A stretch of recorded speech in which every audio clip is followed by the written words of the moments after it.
What's up, guys? It's Diggo from SGN back with another Mortal Kombat video, and this is going to be Tales of Mortal Kombat Episode 2, when we talk about Mortal Kombat 2, its pros, its cons, what makes it great, and why exactly I listed it at number 3 in my greatest Mortal Kombat games of all time list. If you haven't seen that video, I'll leave it at the end of this one so you can check it out. And yeah, let's go ahead and get right into Mortal Kombat 2 because there's a lot to talk about, starting off with the presentation. And when it comes to presentation, Mortal Kombat 2 did just about every single thing possible. Not just correctly, but perfectly. The music, it was so good. The beginning of it, the dark feeling of it, it sends shivers down your spine. You know what I mean? It was just something so dark, so sinister, and it really gave you the feeling that Mortal Kombat 2 was going to be a very dark game. It was going to be a very, very badass atmosphere, and they really did a great job of presenting that early on. Of course, the look was very similar to Mortal Kombat 1, but they did a great job of making everything look even better, making it look more smooth, making just everything feel and look darker, feel and look cooler.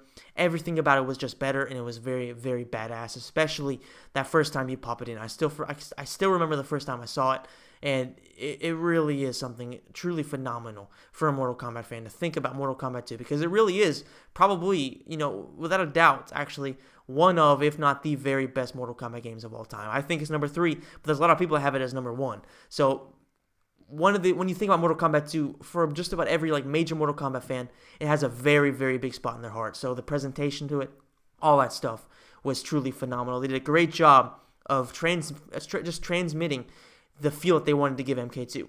The characters of MK2 were phenomenal. Let's see, I'm going to list off all the characters. They had Baraka, Jade, Jax, Kintaro, Kitana, Kung Lao, Melina, Noob, Shang Tsung, Smoke, and Shao Kahn. All these characters, they all became iconic characters. Some more, some less, but they were all eventually going to become very major characters in the Mortal Kombat lore. Very, very just iconic characters that just about everybody knows. If you mention Melina, you mention Noob Saibot, just about everybody knows who that is. Even if they don't really play a lot of other Mortal Kombat games, they still know who they are. And that can't be underestimated, because a lot of these fighting games, you could name 4 or 5 characters and then you're pretty much done. With Mortal Kombat, you can name a lot of these characters even when you aren't a big fan. And another thing I want to mention is the story. The story of the game. It was very good in Mortal Kombat 1. It was very good. But as you go into Mortal Kombat 2, you really start to realize that it wasn't just each game having its own little story. It was all intertwined in a way that you are really starting to see how big it was going to be. You could really start to feel that it wasn't just going to be one singular story. It was going to be a major narrative with so many things happening and so many things going to eventually come together, that it really did give you a feeling of grandeur. Something that I hadn't really experienced from any other fighting game. And really to this day, I've never experienced a fighting game with so much just story-driven content in there, especially from such an early time. It was only a year after MK1 that this game dropped.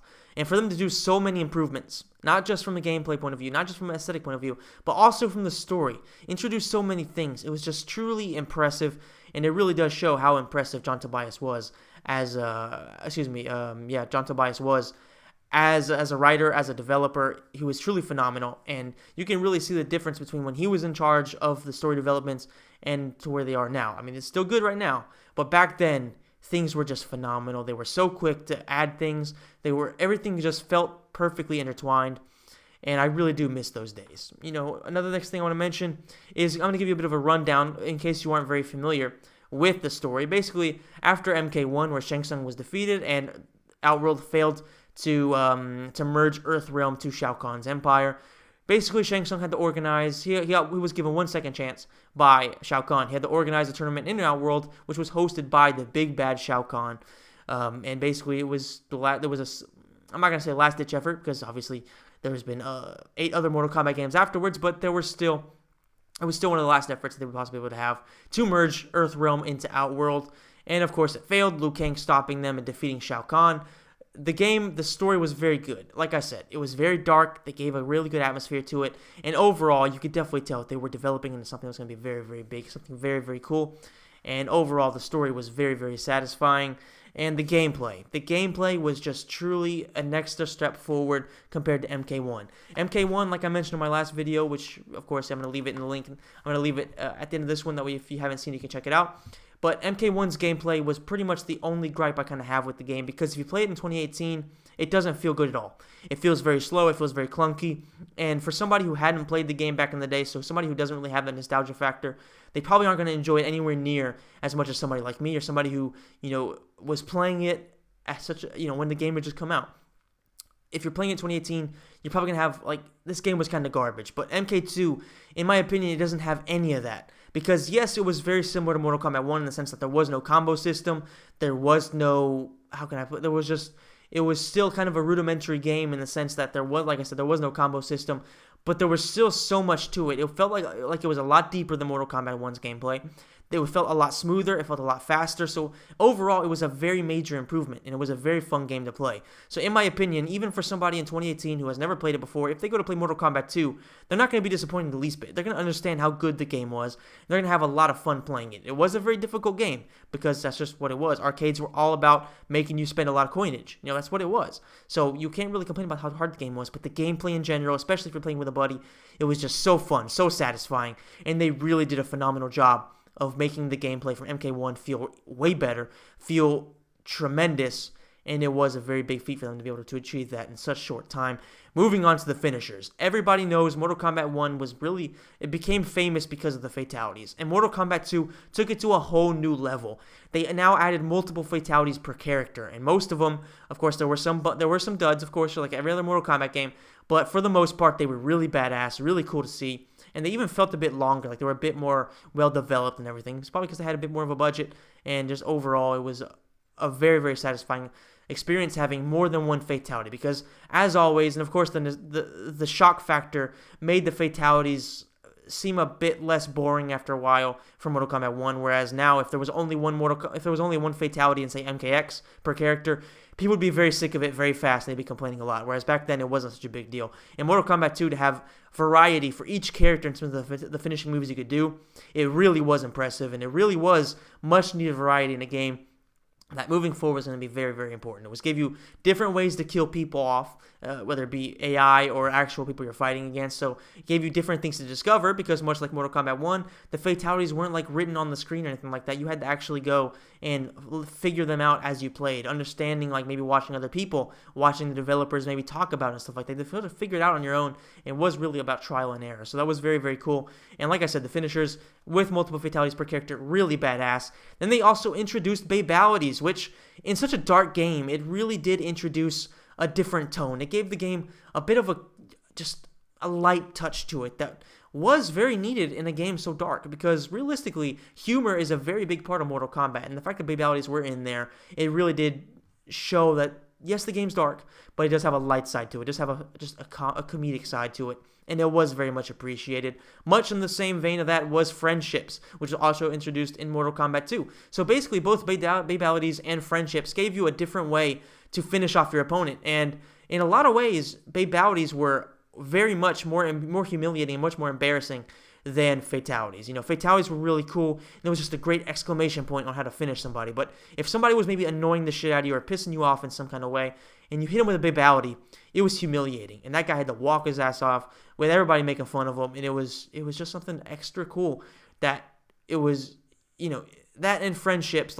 Friendships were something you could do on maybe somebody who wasn't annoying, somebody who you were friends with. You didn't want to embarrass them in front of other people and stuff like that. Whereas babalities were just absolutely roast session right there. Just torture the guy mentally and watch him walk off in shame. So I like the fact that based on what type of opponent you're playing against or what you feel like doing, you had options to the way you wanted to finish the fight, finish the opponent. It was really cool, and it was very much appreciated by Mortal Kombat fans, including myself, who isn't generally a big fan of friendships. I do like them, but if they put them in a new game now, I would like to see it. I think it'd be funny, but I'm not the biggest fan of them. But for some reason, as time goes on, as I see them more and more, I start to really appreciate what they really offered in the arcade. I was never a big fan of them originally, but as I go forward, I do become a bit more of a fan. I do hope to see them return in maybe Mortal Kombat 11. Moving forward, we have the arenas, and there's absolutely no doubt that Mortal Kombat 2 is, if not the very best game in terms of arenas, it's definitely one of the top 2 or 3 alongside maybe Mortal Kombat 9, because there were so many legendary arenas in one single game. But if we're talking about the original games, Mortal Kombat 2 is definitely the one that introduced the most amazing arenas to the series. Let's see, I'm going to list them off just so you guys get an idea of how badass they were. Starting off with my personal favorite from the game, the Deadpool, Khan's Arena, the Living Forest, the Combat Tomb, the Portal, and the Armory. All of these arenas came from Mortal Kombat 2. All of them became extremely legendary arenas. All of them are recognizable to Mortal Kombat fans and really even non-Mortal Kombat fans. Anytime you see that, you can pretty much understand that's from Mortal Kombat 2, and it really does show how amazing the arenas were in that game. So hats off to, I guess, Midway at the time for developing such iconic arenas and really in such a short amount of time, because like I said, Mortal Kombat 1 came out in 92, Mortal Kombat 2 came out in 93, so they didn't have a lot of time to develop it. And for them to be able to do that, it was really, really awesome. And honestly, like the Living Forest, Deadpool, all these arenas, when I see them, I don't know, dude. It's just, I think those are probably the coolest maps, coolest arenas, coolest stages, whatever to call them, in all of gaming history. The way that they moved, the way they were interact, like, just everything about them was so damn cool. The Deadpool had a stage fatality. You know, there were quite a few arenas in this game that had some stage fatalities, and the Deadpool was just so badass. The way you knocked them into the acid, they burned, all that stuff, it was just so damn cool. So the game had so much to it, so many different things you could discover, and also have to be mentioning, the last thing I'm going to talk about is the secrets. The secrets here were just like in Mortal Kombat 1, extremely cool. Of course, Reptile was on a level all on its own because it was the original one. It was so much to it, so much to discover, and it was just really badass. But Smoke and Noob Saibot were also secret characters in here that you could... I think Smoke was a random encounter. He would just pop up random. Whereas with Noob Saibot, I can't remember exactly what you had to do, but you could fight him or he would pop out for based on certain things you had to do. I can't remember exactly right now. I'm having a bit of a memory blank. But regardless, having two secret characters like that did become iconic characters later on. Smoke not so much because he doesn't get a lot of love by NetherRealm Studios, but the fans love him. The fans absolutely love him. So he has become a fan iconic character. Not so much with the developers, but definitely with fans. But Noob Saibot, absolutely one of the main characters in the series nowadays. And he is expected to be coming back in Mortal Kombat 11 with a big way. So hopefully he will come back. But regardless, the secrets in Mortal Kombat 2 continued the trend from Mortal Kombat 1, and that really did make sure that this game continued to be amazing for a long time to come. And just overall, this game was basically Mortal Kombat 1 improved not just a little bit, not just a lot, not just in a major way, but in a dynamic, amazing, influential way in every single aspect of the game, and it really made it one of the best games of all time, if not the very best Mortal Kombat game of all time. It's so phenomenal, and every time I think about the game, it makes me want to go back and play that game and just devour the nostalgia, devour the atmosphere of it, and just enjoy the hell out of myself. I hope you guys enjoyed the video. If you did, please smash the like button and subscribe to the channel. Hit the notification bell if you want to be notified. But I want you to let me know in the comment section down below what you think of the things I mentioned. I forgot to say one thing as well. There are absolutely no cons to this game. Absolutely none. The game is just about perfect in every single way. And of course it's not perfect because it was out in 1993. And no game is perfect regardless of when it comes out. But still, there's absolutely nothing I can talk about that's negative about the game. I enjoy every aspect of it. And I really think that for the time and for what it is, it basically was as close to perfect as you could possibly get. So let me know in the comment section down below what you think of what I mentioned. Do you agree with me? Do you think there are some things I could have mentioned in the cons, or what do you think I maybe missed in terms of pros? Definitely let me know all these things in the comment section down below. Once again, guys, thank you so much for watching, and thank you so much to everybody who continues to subscribe, continues to hit the like button, who continues to interact with me. I appreciate you guys more than you can imagine, not in a gay way, but definitely in a way that you can't imagine. So thank you guys so much once again. I will see you in the next video with Mortal Kombat 3.